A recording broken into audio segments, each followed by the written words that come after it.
Hello and welcome to the Open Air Podcast. My name is Devang. This week, Simon and I are taking some time off. So we're going to run a replay. And because we're into the grass court season and we just saw some pretty wild results already, including a great match between Naomi Osaka and Bianca Andreescu and Jack Draper's stunning Carlos Alcaraz, we wanted to go back to our last grass court episode last year, which was the end of Wimbledon in 2023, in which we asked the question, was this a changing of the guard? Because Carlos Alcaraz had beaten Novak Djokovic. And since then, well, maybe it was. Maybe it was. So we talk about everything that was Wimbledon 2023 coming up next on this Open Air replay. We'll talk to you soon.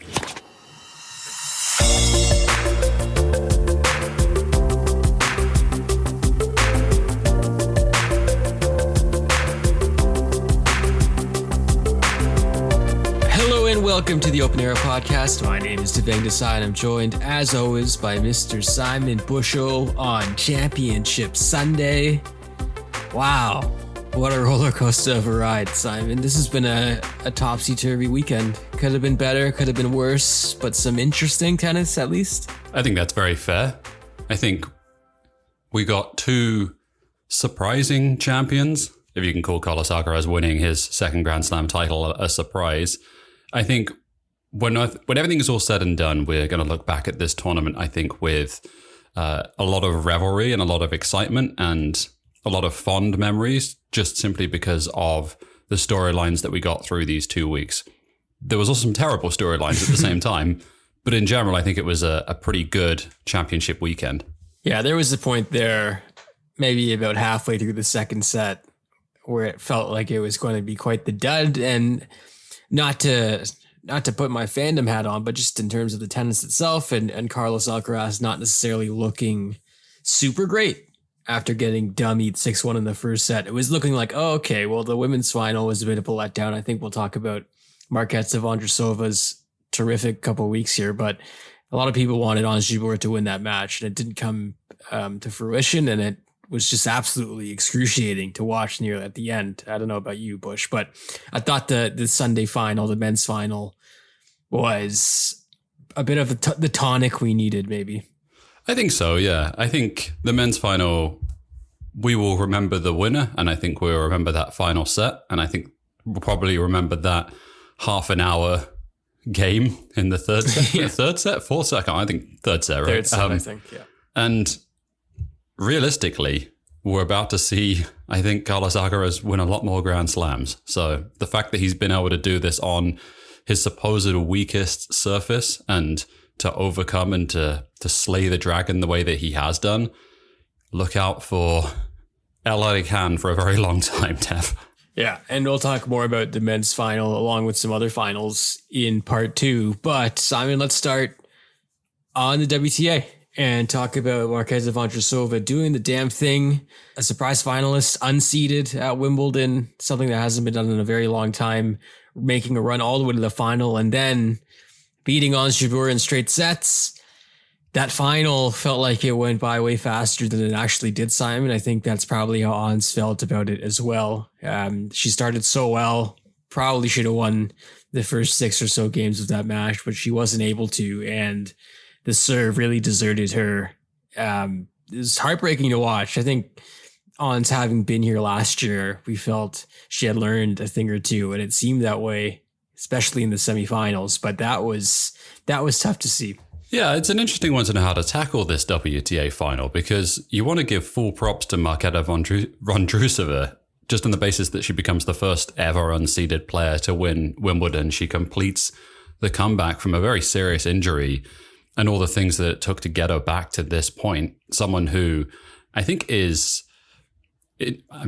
don't know if her tennis is particularly well known outside of maybe the hardcore tennis fans, but to win a Grand Slam and to have the results that she's had, she's an outstanding player. And I think her speed was such an asset in this final, and I think really troubled Jabeur in a way that she hadn't really had been troubled by that speed throughout this tournament. She beat a lot of very, very big hitters Jabeur's run to the final, and Vondroušová just got everything back. And I think that was the big difference in terms of how this final kind of shook out at the end. I felt terrible for Jabeur, I really do. I think everyone is coming out of this one remembering perhaps Jabeur's tears rather than the flowers being awarded to Vondroušová. That experience that Vondroušová had in 2019 as well at the French Open, that match wasn't particularly close against Ash Barty, but I have to imagine that helped her in some ways in terms of processing the emotions or finding a way to keep her level. That experience never hurts. But on the same side of that, Ons was here last year, Simon. She was in the US Open final. I think you could see the pain on her face. The idea that she's the minister of happiness in Tunisia is because people rely on her to lift them up, and her exploits are followed by so many. And you can tell that she's bearing a lot of this weight on her shoulders. We've seen how tight she is with her team. Obviously, her husband is involved in her team as well. And I think Breakpoint, one of their few big wins was when they were highlighting Ons. With all that said, I wonder if there's some conversation to be had about shaking things up in the camp, perhaps. I don't know where you go from here, because the first thing I think of after a loss like that is how do you come back from that, or what are you going to do to regroup mentally and psychologically? And I can't imagine like how big of a mountain that must feel like at the moment. I think she had talked to Kim Clijsters after the match, who'd been in a similar situation. Maybe add Kim Clijsters to the setup, Bush. Yeah, and of course, Clijsters losing her first 4 Grand Slam finals as well. So good experience of someone to lean on. I don't think anything changes in the camp at all, Dev, on Jabeur's side of things. I think we have seen her ability to bounce back and her ability to get back to a final, lest we forget of who she beat in this tournament along the way. Mm-hmm. If I gave you the run that she had to go through to get to that final, I mean, talk about having to go through a gauntlet of players. Before you talk about being in the first round, you have Andreescu, Kvitova, Rybakina, Sabalenka. Jesus Christ, she ran through a murderer's row of players. It's a surprise, I think, that I don't think capitulated is fair. I think that's far too harsh for the way that this final shook out. I think more than anything else, the pressure kind of told on her, and she didn't game plan well enough in that final. She didn't overcome adversity in the way that she had done in the previous rounds. And I think that's kind of sad, because you know how difficult it is to get to a Grand Slam final. All that to say, I think she'll be back on this stage again. She's only 28. She's really, really good on grass, and she's proven during the course of the last 3 years how good she is getting to the latter stages of this tournament. So she's going to be there for a long time, Dev. I really do believe that. I think you're right, and I hope you're right as well. And I mean, last year she loses a Wimbledon final and responds by making another run at the US Open. So I think we can hope maybe for more of the same. These are her 2 favorite slams. I guess...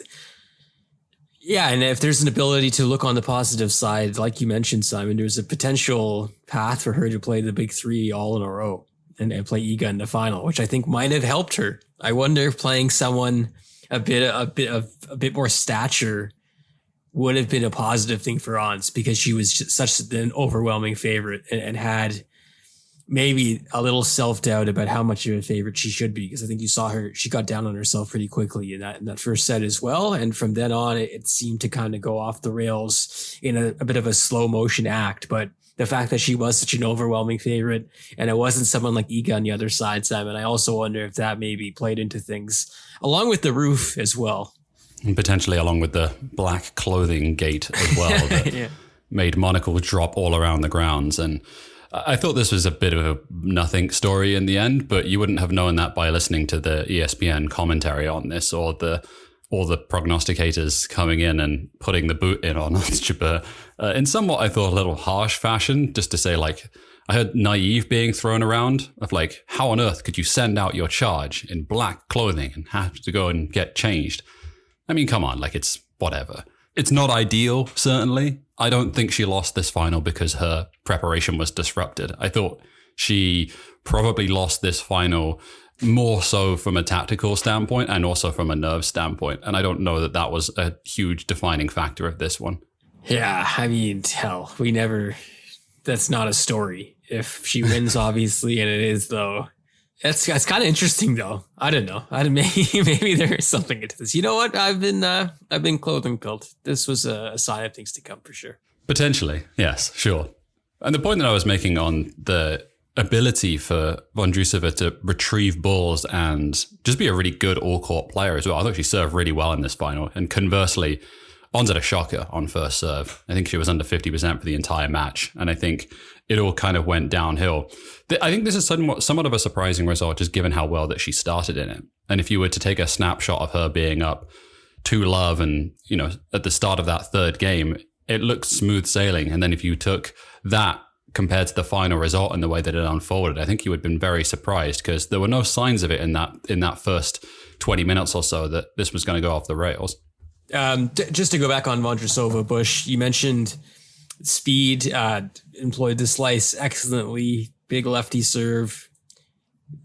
She was just ridiculously consistent and maybe the last person you want to play. I know this is a horrible cliche, but the person you don't want to play in a final. Not only was she having nothing to lose after making an incredible run, but definitely a matchup problem for quite a few players, including Jess Pegula, who had looked pretty invincible coming up into that point in the quarterfinals, as well as Alina Svitolina. That match as well, Simon, eerily similar to the final. Very, very similar. I didn't think Svitolina got close either, and I think there was perhaps a bit of a hangover from the previous result from Svitolina's perspective on the Swiatek result. But in general, what an incredible week for Vondroušová. I don't want to gloss over this at all, to come back from what had happened to her with the injury. Missed half the year, right? Missed half the year last season, pretty much. Half the year, yeah. I mean, to come back and to do this, and it kind of puts me in my place a little bit, because I always look at track record or look at the ability to make a step up in terms of people's results at big tournaments. And you have to say this kind of came out of nowhere on grass. Like, she's never been past the second round at Wimbledon. She's really never looked like contending at all. I guess you can kind of maybe point to her record in doubles, that she's sort of made it to the latter stages of a Grand Slam. But in general, like, if you were predicting that Markéta Vondroušová was going to win this final and win this tournament prior to the tournament, then I think you would have made significant money, because there's not a lot of people that would have been there with you. 100%. She's also now in the top 10, which is quite cool. 2,000 extra points added on. Basically, of course, there were no points last year. Awesome stuff for her. I enjoyed the story of her Sphinx cat and her husband coming over. I thought the reactions of her husband and her sister when she won were pretty great, in terms of just being like, what? Like, what just happened? This is incredible. Interesting question on the tattoos for Vondroušová as well. Is she the first tattooed player to win at Wimbledon? I was thinking about this or have a visible tattoos at least. I was trying to work this out. I can't think of anyone else off the top of my head. Can you? Not as visible.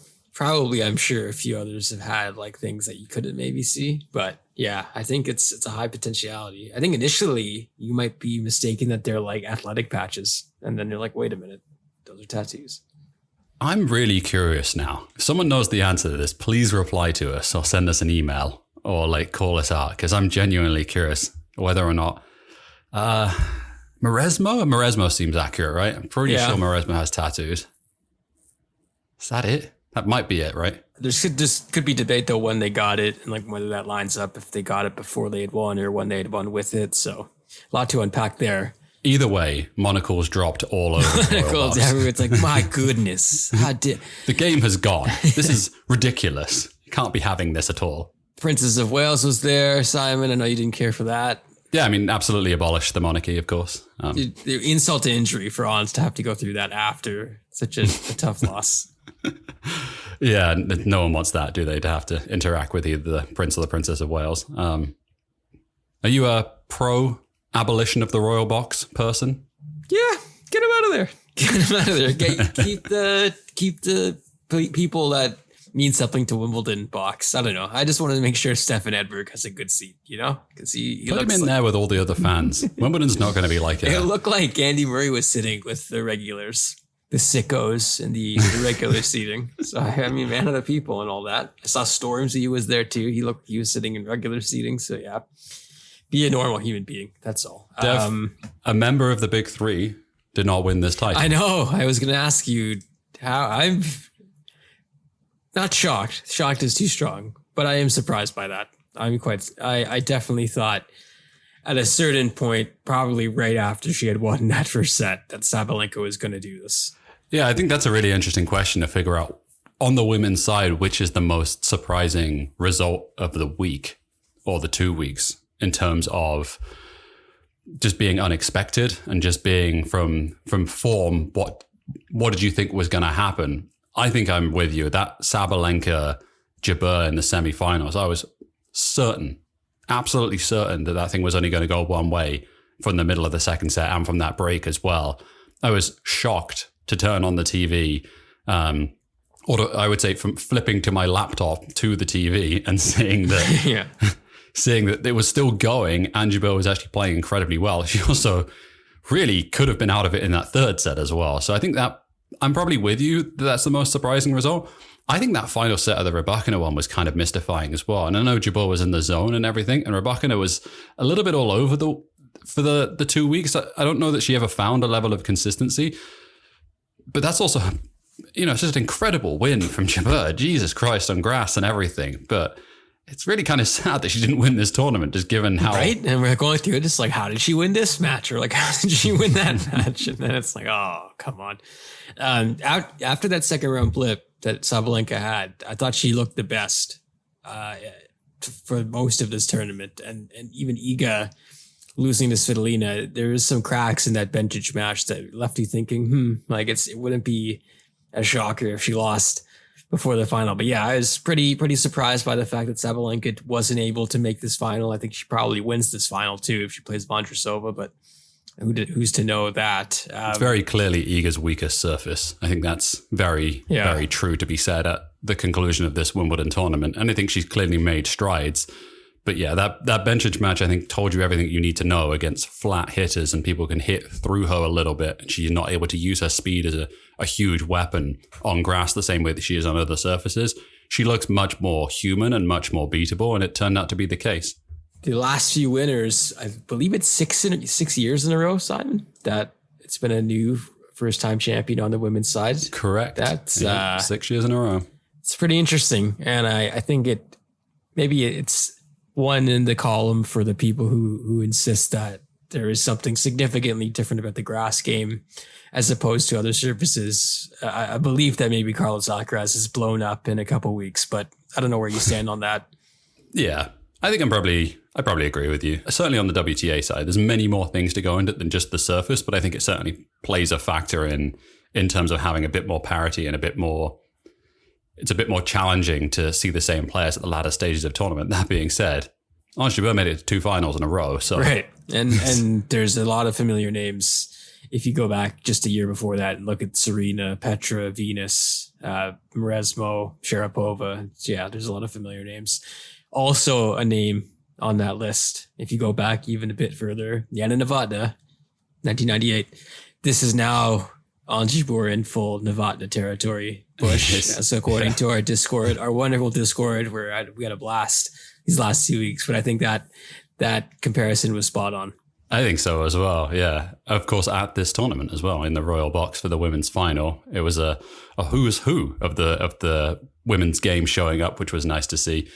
Give me more of those people and less of royalty. I think we can agree on that. Anything else, Simon, from the women's side of the draw? Just great to see Vondroušová winning this. I think having completed the full comeback, I'm just stoked to see her at the top of the game. And I think one of the things that people tend to forget about her as well, she's only 24. She's 24 years of age. And to be, she's going to be a fixture inside of the top 10 now.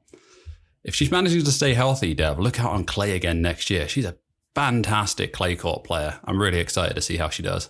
She was talking about visiting last year with a cast on her arm, supporting her friend through qualifying. And for 1 year later to be lifting the trophy at the very end of this tournament, that's cool. That's cool stuff. Tennis can produce that cool stuff. And while it was disappointing to see Ons fall short, she will be back. I think we're pretty confident in that. And I think we should be celebrating the achievement from Markéta Vondroušová, champion of this year's Wimbledon. Simon, how many times did they mention Stepan worked in IT on your broadcast?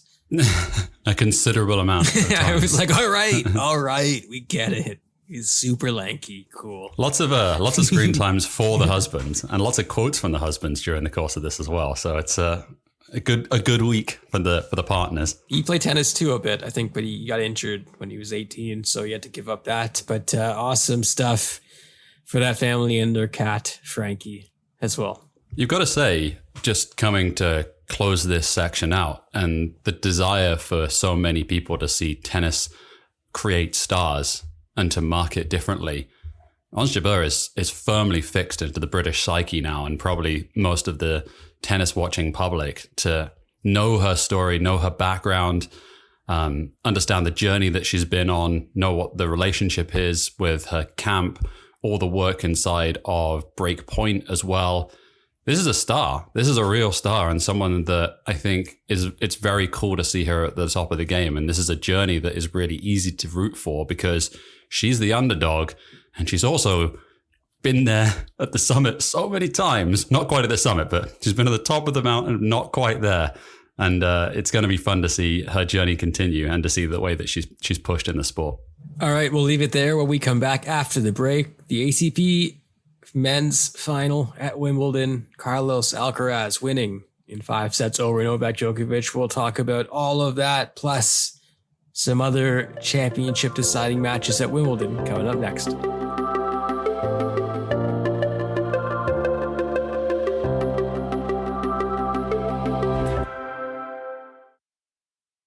Welcome back to the Open Era podcast. Well, it actually happened, Simon. 10 years on from Novak Djokovic's last loss on center court at Wimbledon.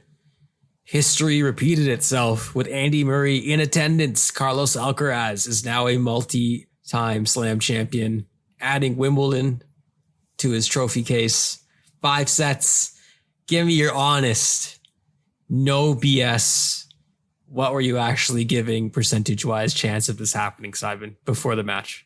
Higher internally than I think I was willing to publicly say. Yeah, your shame meter was spiking as you're like, well, I think he's got a chance here. Probably around like 35% to 40%. Wow. Okay. So like not huge, like in the sense of it, certainly not a 50-50 shot, or I wouldn't have put him as the favorite in this final.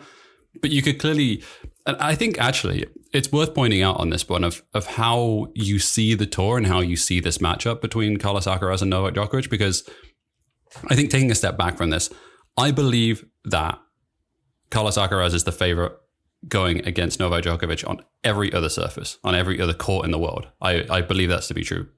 Probably not the Australian Open and probably not here at Wimbledon. Yeah. So basically not on 2 courts in the world. So that being said, is it still surprising that someone that you would say would be the favorite against Novak Djokovic on every other court in the world wouldn't have a shot on one of his favorite surfaces? No, it's not that ridiculous. All that being said, it's fucking great to see it. It was a wonderfully cathartic moment to get over the line. It might have been 35% before the match, but after that first set, it probably went down to around 2 to 3%. Right? Like we all were like, this is not it. This isn't happening. I think it's going to be remembered for a few high spots. And I think one of the things that we'll remember from this final is the way that 5th set had such a huge swing of momentum. The Djoko smash, the forehand smash into the net when he had break point. Yes. Yeah, exactly. And how different the course of history could have been from that point. He dumps it in the bottom of the net. Carlos breaks immediately in the next game. And then pretty smooth sailing, like really nerveless, I think, to take him over the line in those final 2 games. Considering how up and down his serve had been, I was so impressed with how he held it together. And we said this after the French, right? He will learn from these moments. We don't think he's ever going to blink again in these situations. Like he got all of his nerves out. He learned Terminator style of how to deal with the situation. So it's not entirely shocking that it happened here. Well, I like how he's like, oh, I grew up a lot since the French Open, like 2 days ago. Like that happened like 3 hours ago. Yeah, it's like, I guess he's learning that quickly though, because I think that the reason I had his chances lower than you did before the match is because that French Open match was so fresh in my mind, and seeing an aggressive in your face, I'm not going to let this guy have a chance to believe Djokovic so early in that match was a sign of things to come. And it felt like that was going to happen again on Sunday. I think some of this is revisionist history, though, on what that first 2 sets were like, though. They were a hell of a lot closer in Paris, you're saying? In Paris, yeah. Yeah. Before. I mean, he won the second set, Carlos. He won the second absolutely. set, yeah. Like, I think he wins that match if he doesn't cramp or have the quote unquote injury or have nerves. Like, I genuinely believe he's the better player on clay. I do believe that. So it isn't beyond the realms of possibility that he should be a good grass court player as well. I mean, fucking hell, he is. He just won the title, for goodness sake. Well, I mean, the cramping stuff is interesting to bring up because that was a huge focal point of that match at RG. And another thing I was thinking about was if this does go long and it's going to take an epic, maybe not so much in the level of play, but epic in terms of length, will he have enough in the tank to stick around and be there? And I will say Novak was the one who looked 36 years old and a bit ragged towards the end and dumping and missing way more backhands than I've seen him dump or miss in moments that he just doesn't do that. I think that was a bit surprising to me. Clearly troubled by the wind as well, which I think was or at least he was outwardly showing that he was troubled by the wind. I don't know whether or not that's just like a bad craftsman blames his tools situation. I mean, it clearly does. If you're playing outdoors, it's clearly problematic and is going to affect any player. That being said, I mean, this dude has literally not lost in 10 years on this court. So if anyone would know his way around the surface and how to deal with the conditions, it would be Novak Djokovic. I think some of that is just clearly down to the fact that he's playing a younger, fitter man who has taken everything, absorbed everything from the 3 greatest male players of all time and molded it into this absurd version of something that we're now seeing the fruits of. The Discord, God love us, we do talk about the commentary a lot, and I think it makes sense because this is how we're absorbing the matches, and these are the people entrusted to talk to us about what's happening. But it was interesting. Like, I had this on mute for large portions of the match, but I did listen to some post-match stuff and John McEnroe saying that the sport needed this and it's good for men's tennis that Novak lost here. I think that's not true. I think we can look at this separately and just be glad and happy that there's a new great champion on the scene. I think we can enjoy it for that reason. I do think people would still be focusing in on what's happening if Novak is going for the calendar slam. I think that would have been a big deal too, but I'm curious where you net out on this. I think having some fresh blood, obviously win is good, but I was a bit, I felt like John McEnroe was saying that just to say it. Yeah, I mean, it's a very easy narrative to pick out, isn't it? I don't agree with him either. I'm on board with you on that one. I think it would have been still fine had Novak Djokovic won this final because the chase is almost more interesting than trying to stay at the top from a narrative perspective. Carlos Alcaraz is the world number 1, clearly. He's the best player in the world. And I think he eliminates any doubt at this point of how many locations Novak Djokovic can beat him at, which is kind of crazy to think. When was the last time we were saying this about Novak, is that he's the second best dude in the world, which is kind of an interesting thing to revel in. I want the US Open to happen tomorrow for this reason, because I need to see if this does anything when other people play him. Is this a Thanos situation? Is to say, does he still have all of his otherworldly powers now? He does, right? This is just a single match. Yeah, but I think the US Open is an interesting case study as well, because you could make the argument that he's actually the third favorite at that tournament, which is, I know is ridiculous, and stay with me for a second, but you look at the year that Danny Medvedev has had on hard courts, and you also look at his record at the US Open and his record against Novak Djokovic as well on that surface. There is a pretty decent case to be made that Djokovic, that's the hardest one for him to win by a considerable margin. I.e., there's like more than one player who can beat him. I bet you Jannik Sinner wouldn't mind taking on Novak again on a hard court. I know that. Certainly not on a grass court. No, God, no, not on a grass court. Please, God. Anything else from this final, specifically, Bush, that caught your eye? I thought the level dipped. I think the points won. Carlos won 168 points. Novak won 166.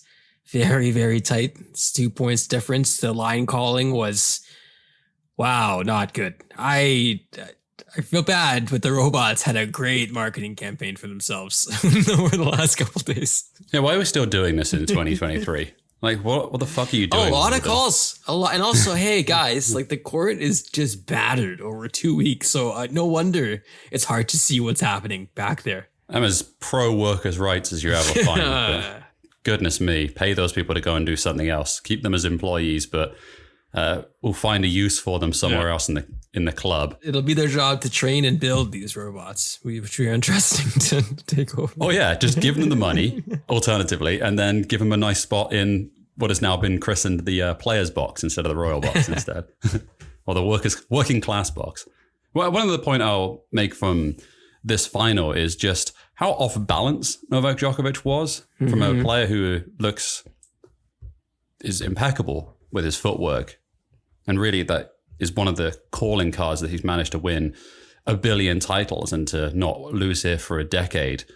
And I think that's one of the things that you see of why someone like Carlos Alcaraz is able to beat him and is able to be consistently competitive against Novak Djokovic, is that he is able to take those regular patterns and he's able to break them. There's an element of chaos, controlled chaos, like very under control, that he knows what he's doing. So the ability to go behind Djokovic or to change the patterns of play and have the technical ability to do that, it throws Novak off. It really does. And I think it's very true in this final as well. No, it's a great point. He was slipping a lot.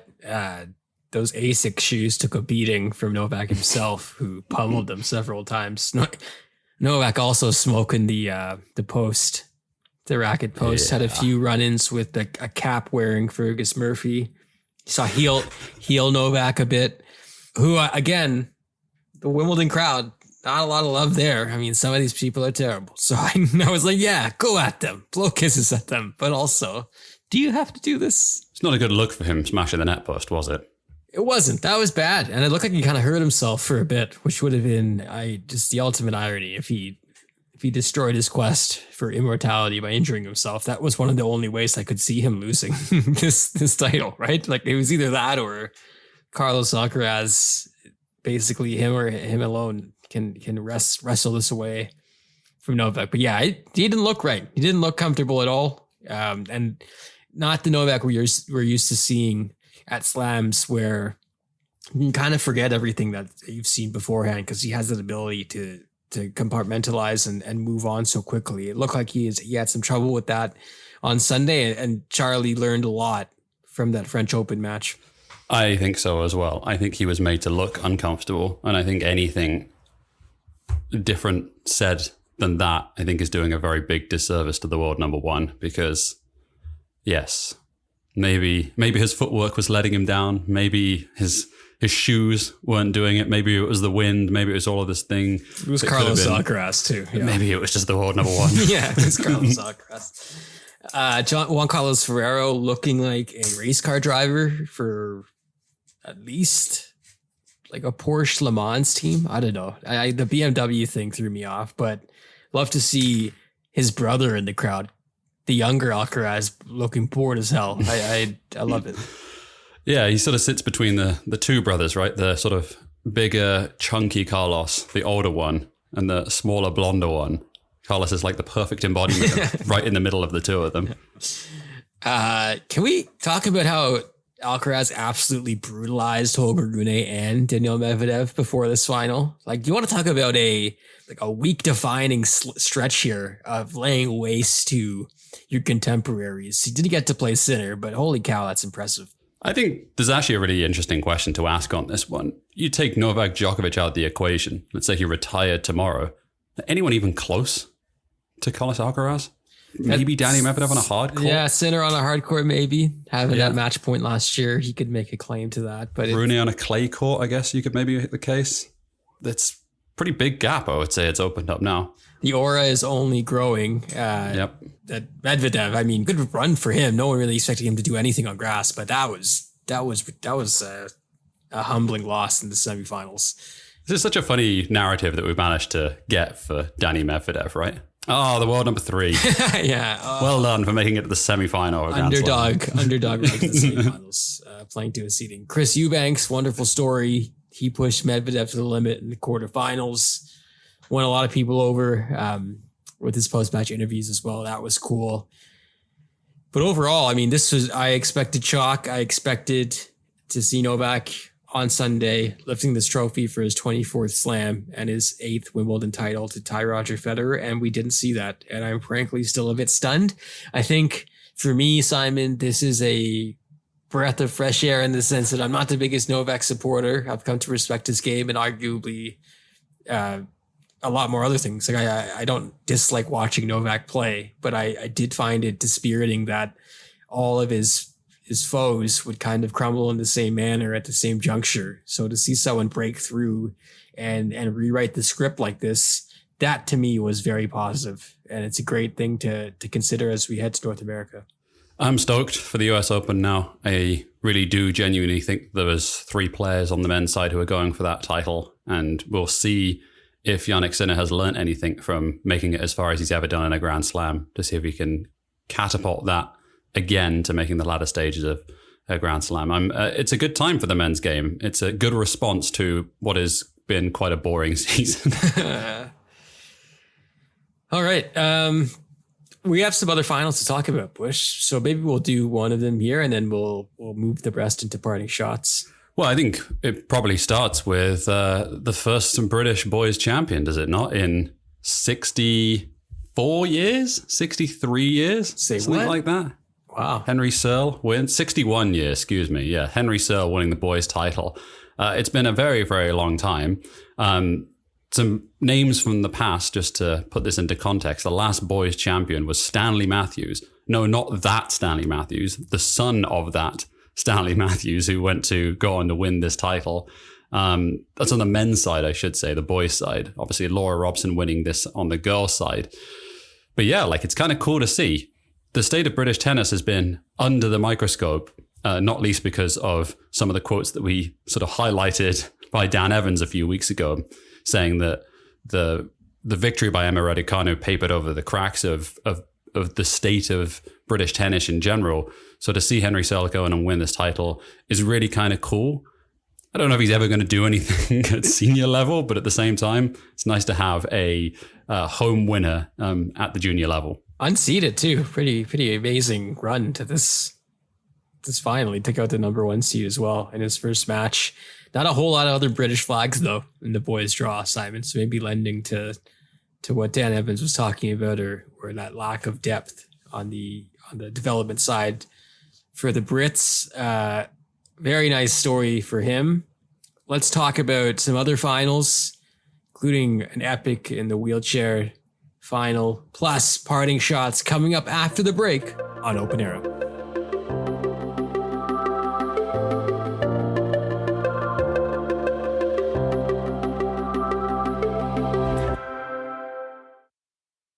Welcome back to the Open Era podcast. Devang, it's time for parting shots. And let us also give some flowers, pay our dues, pay our respects also to another British winner, Neil Skupski, won the men's doubles. His first title with Wesley Koolhof at Wimbledon. It's fantastic to see.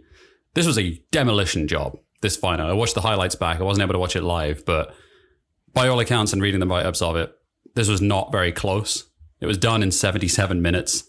And it's cool to see another piece of British history alongside Henry Searle winning. Very positive week for the Brits after the national nightmare and soul reflection that was caused by Andy Murray's loss. When I read several hundred think of the ratings columns, good to see everything was okay in the end. The number 1 seeds taking care of business. Expected to win. I saw Neil Skupski's brother is his coach too, which is kind of cool, Simon. It is cool, yeah. Wesley Koolhof as well. Fantastic hair. Really, really fantastic hair. He looks very much like a middle-aged dad. So. Kind of cool name. Pardon the pun, but Koolhof, cool name. Congrats to them. The wheelchair, Simon, more glory for the Brits there, at least in doubles. Well, yeah, I mean, it depends which side of the coin you want to look at on this one, right? So Alfie Hewitt and Gordon Reid win the wheelchair doubles, and then Alfie Hewitt gets absolutely bodied by Takedo Oda in the men's final. So it was a contrasting situation. Oda pretty much cementing his place and his ascent to the top of that discipline. But a nice little comeback from Hewitt.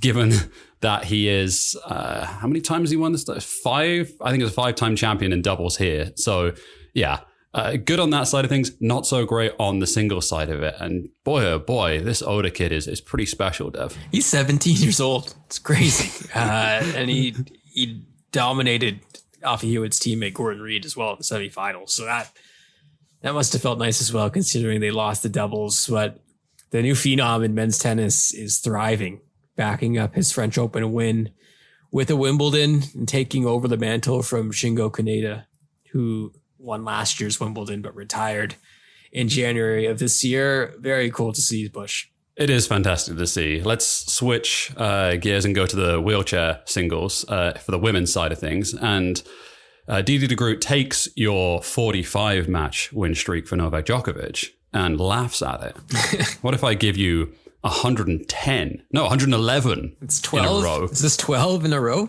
12 majors? I think it's 12 in a row and 111 straight match wins. Jeez Louise. What would have John McEnroe had said if Jiski Griffeon could have won this final?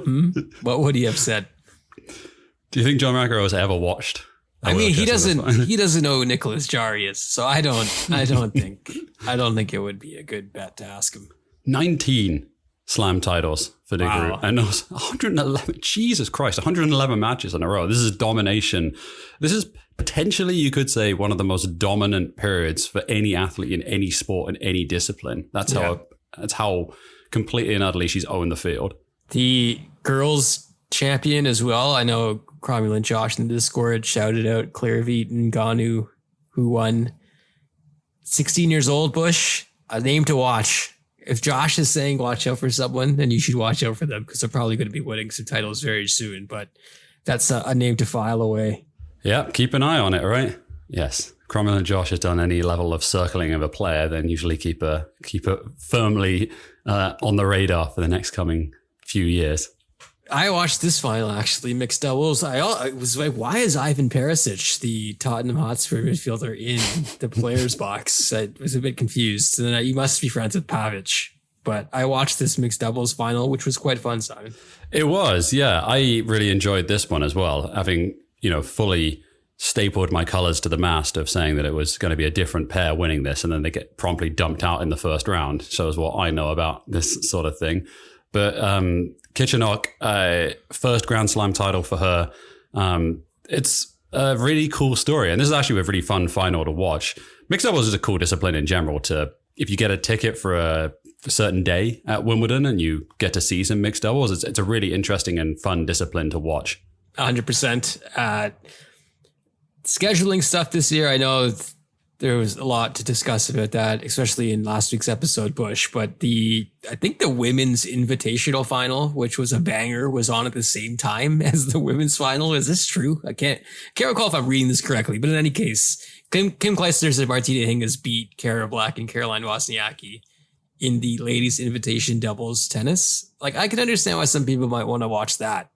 Like I maybe don't schedule this at the same time. Yes, that's perhaps a good idea. I don't know. I'm not going to tell them what to do, but did you see the impromptu Mansour Barami versus Greg Rosetsky singles match that happened? Match, quote unquote. It was 3 points long. Greg Rosetsky surprisingly not wearing trousers on court. Wimbledon really loves their gimmicks. For such a hallowed institution that is the home of the sport. It's interesting to me how gimmicky some things are. Greg Rosetsky looks like he is about 70 years old on a tennis court, which is shocking, really. Oh, man. He walked so Milos could run, right? That's how it works. Yeah. Kind of true. Other than that, I mean, goodness me, it was a feast. I did read somewhere, and I'm going to butcher this, so my apologies trying to do it on the cuff. I believe there was British winners at the under 14 level of both girls and boys. So take that, Dan Evans. Idiot. Yeah.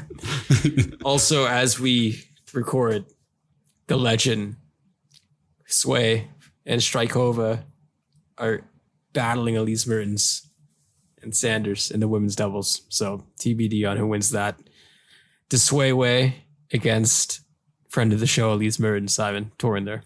Fantastic stuff. Notice I did not leave out the professions of the parents of the two under 14-year-olds. because I did not know what they were. Wow. Maybe they were Dentist, two doctors lawyer. and lawyers. Yeah. Dentist, lawyer, doctor. One of those anyway. All right. Parting shots, Simon. Parting shots. So let's begin with some weird stuff. All right, let's start with Roger Federer. So Roger Federer was playing chess as part of a Uniqlo advert.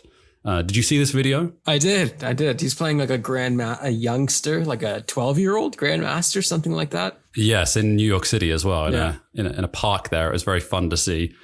Federer is just a fantastic ambassador for a product. He's pretty much everything that you could possibly want if you were going to like... brand spokesman. As a brand spokesman. Didn't we talk about this last week on the show about how he's such a great brand ambassador? What are we doing, Bush?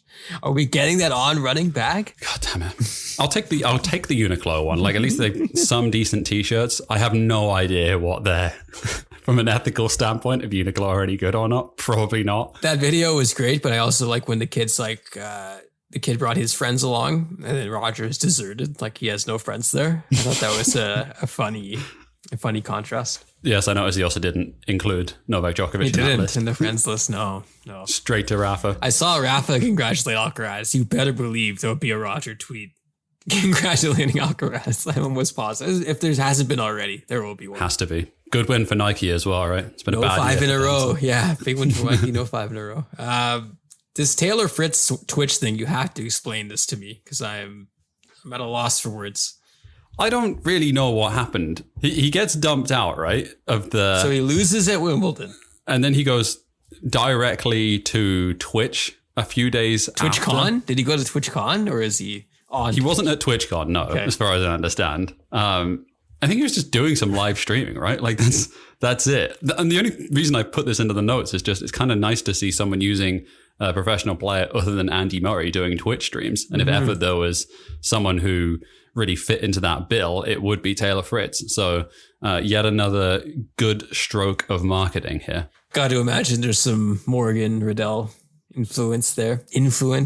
Simon, if you catch my drift. Riddle. It's a Riddle. I don't know which one it is. Riddell is like a helmet manufacturer for American football as well, I believe. Is that like me being either Bushel or Bushel? Exactly. The French version of me. Buchel's pretty good, actually. Bushel is pretty good. I might go with that. But New Horizons. It's funny, we were talking about this in the Discord about a watch along during these matches. They're like, oh, let's do our own commentary because we're sick of the regular comms. And then it was quickly mentioned that we would be at under 80 copyright infringements and struck down so quickly. Let us do it, people. Let everyone do it. More people will care about your sport. I think we were on the record a few years ago trying to beat this drum, were we not? So. You think they would DMCA strike Taylor Fritz if he was trying to live stream a tournament he wasn't playing in? That would be the ultimate test. I think that's the one that's really interesting to know is that if you have a high profile, I mean, any player, I'd say inside of the top literally 100 anyone.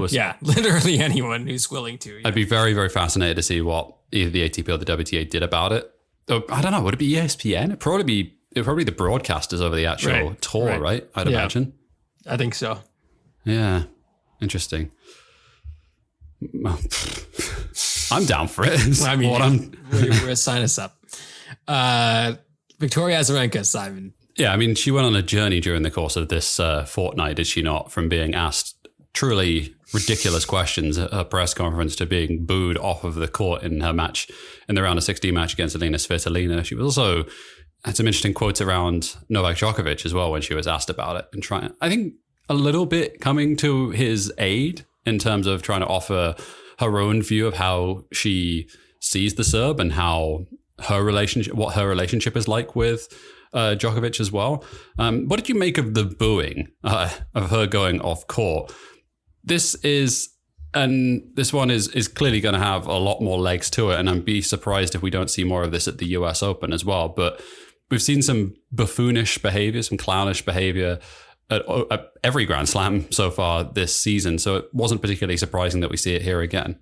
Yeah, I was reading an article, Bush, kind of wrapping up this year's Wimbledon and discussing the scheduling issues and the long lines for people because of security and increased security, and them having to pivot because there was lines as long as 10 hours at the grounds. And then, of course, we had the big concern over the Just Stop Oil protesters finding their way into the courts. And that's why there was that security, and they found their way in anyways, Simon. And I think as we hit some of the hottest days in world history during this tournament, it was fitting that their presence was there as well. I'm just curious what your thoughts were overall on this tournament in 2023 as we move on. There's so many things that feel somewhat antiquated, and then there's a lot of gimmickry as well, like I mentioned, but then there's things that are kind of hard to beat, including that feeling on the last Sunday and the atmosphere on the court as we go into the fifth set. It's still hard to reconcile all these different emotions. I love grass court tennis. I do not love Wimbledon. I would be happy if a grass court Grand Slam happened somewhere else in the world. Saudi Arabia, Simon? Shit. Wow. You've got me. About the Royal Box, though, it should be banned, yeah? Oh, absolutely. Yeah, there's no doubt about it in my mind that this is another antiquated thing that has absolutely no place existing within our sport. I like how I Googled Royal Box because, you see a bunch of celebrities there, but you're not sure who exactly is there. And the first thing that came up was Ariana Grande was not wearing her wedding ring in the Royal Box, and there was a huge scandal regarding that. And then the next article I saw was regarding Priyanka Chopra Jonas. And I thought that was enough because the next article I read involved Jimmy Butler dating Shakira. So I feel like searching the Royal Box on Google is a Pandora's box leading you into all the celebrity goss you didn't need. So I don't know anything about the royal family, but I do know that Kate Middleton? Kate Middleton. Yep. I don't even remember her bloody name. Where's Pippa at, man? Where's Pippa Middleton at? What do they do with her? Isn't she's married to some like horrendous stockbroker or something, right? I mean, yeah, that would check out actually. Mystery solved. So what is the association here? I don't know. Why is the Prince and Princess of Wales so involved at Wimbledon? Like, why are they handing out trophies and shit? Like, I genuinely don't have any clue. Tradition, man. Like, are they members or anything? Like, what is their association with the All England Club? That I'm guessing our wonderful listeners can enlighten us on. But I've chosen to be ignorant regarding this because the less I know, the better. So, I mean, the real royalty was spread around the ground. We had Hugh Jackman, Stormzy, Daniel Craig, other various actors, Jimmy Butler. Lin-Manuel Miranda. No, Lin-Manuel Miranda. Jimmy Butler, who is dating Shakira and is also a huge Carlos Alcaraz fan. Andrew Garfield, I believe, was saw him. There. Yes. Andrew Garfield was there. Jesus, what's wrong with us? Celebs. It's always about the celebs. Yeah, I think it's about branding and anything else, isn't it? Making sure that you go and get the King of Spain was there. Bush, you're going off on the British royal family. The King of Spain was watching. I was thinking about this during the course of the final when you're handed the trophy to see both Carlos Alcaraz and Novak Djokovic doing the slight bow to, and just being like, if I was in that position and because they the encore presenter, sorry, I've forgotten her name at the top of my head, former British great, I should say. Jesus. Apologies, I'm losing my British touch. You don't know anything. You don't know anything about your homeland, man. Jeez, you don't even know how the royal family's there. What's going on? Discover your roots, man. But she asked the question of it must be so exciting. You must be so proud to play in front of the King of Spain. I'm just trying to think of myself in that position of just radical, not really, not really, anti-royalist statement. Being I'm sure it's good for the crowd to see him, and me personally, I did think it was weird. They asked him about playing croquet with Roger Federer at the end of that thing, but I bet you Carlos Alcaraz would have been more hyped if Roger was there and not the King of Spain. Almost certainly, yes. With all due respect. With all due respect. No respect at all. Actually, with no respect. Spain is a fascist country, as you know. Okay. All right. Did you want to talk about this Jimmy Butler thing, or shall we leave it? No, it's just he seemed extra hyped to see Carlos Alcaraz. Did not know he was dating Shakira. That is news to me. Yeah, breaking news. She is now dating a Rolex as opposed to a Casio. Gerard Piqué. He did deserve that as well. Okay. Good. Apparently they're in an open relationship. Did you see this? See why? Of course I saw it, Simon, because the internet is broken and destroyed. Of course I saw it. That's all you can see now. Really, goss. Look, I'm not absolutely no sex shaming here at all. Like it's a fluid concept over everything. Do what you want, right? Just make sure no one gets hurt. I just reading the Guardian homepage. Alcaraz beats Djokovic to win final for the ages. Was this final for the ages, Simon? Will this look differently in a few years? Do you think this match? No, this is not a classic at all. And you see I saw that one of the comments from Andrew Castle of all people, genuinely the worst commentator in all sport. Which is hard. This is hard. That's a hard thing to measure, but wow. He's on a very short list of worst commentators in any sport, so it's quite impressive. Basically saying this was an all-time, one of the greatest finals ever. Like, my man, it wasn't. It just wasn't. It was fine. It was fine. The first set was great. It's cathartic. It was good. If you wanted to see Carlos Alcaraz win, you had a great time. If you wanted to see Ons Jabeur win, you had not so great of a time this weekend. That is it for 2023 at Wimbledon. Simon, 2 challengers remaining. I'll go first. Family, not a Fast and the Furious thing, but my pops is at the hospital again, second time in recent months regarding a health scare, but he's doing better now. And one of the first things we talked about when I visited him was tennis and Wimbledon. And he did think Carlos Alcaraz had a better than 50% chance, Simon, of winning against Novak. So shouts to Dad, get well, soon keep getting well, and enjoy watching the replays of this final a few times on the TV. Good shout. Absolutely. All the best to your pops, Dev. Wish him all the best. Thank you, Bush. For mine, I will go in a different direction and say that we are a few days removed from the Women's World Cup. And right. One of the very few tournaments where I get a double dip at it. It's allowed, yeah. Although, based on some of what we've just heard regarding your knowledge of your homeland, I don't know if this even counts anymore, man. Completely disowned from being able to support one of these teams now. Predictions? Who's winning this Women's World Cup? USA? A-OK? I think so. It seems like the safe money, does it not? I think that's very, very possible. Give me the killer koalas, the hometown crew. I'm taking Australia. How about that? It did sneak up on me because I actually forgot where this tournament was. And I don't know if anyone else is like this. I'm sure you are because I know your brain. But being like, oh, I know where the next 3 World Cups are. And I know where the next 2 Olympics are. That's how I measure my life. Exactly. I don't count years. I count various Olympic and World Cup sites. And I was like, oh, damn it, I can't. Is it in France? No, wait, no, I can't do this. Australia. Okay, I remember now. It should be a good tournament anyway. I'm excited for it. Timeline wise, it's absolutely fucking dreadful for me though on the West Coast. So yeah, that is a tough one. Yeah, really, really awful. Some late nights, early mornings should be fun. All right, good shout, Bush. We'll leave it there. A reminder, like we've mentioned a few times on the show, we are on patreon.com/open era. Join us there, get the show ad free, get it early on Sundays, plus join our excellent Discord. We're chatting tennis all the time. I didn't use Twitter much at all during Wimbledon. Mostly a product of Twitter no longer working very much, but I was on the Discord a lot and chatting in there with those wonderful people. So join us, join them, join us on patreon.com. Leave us a rating or a review wherever you find this podcast as well. That would be wonderful as we try to get this pod into more people's ears. Nice to see us charting around the world.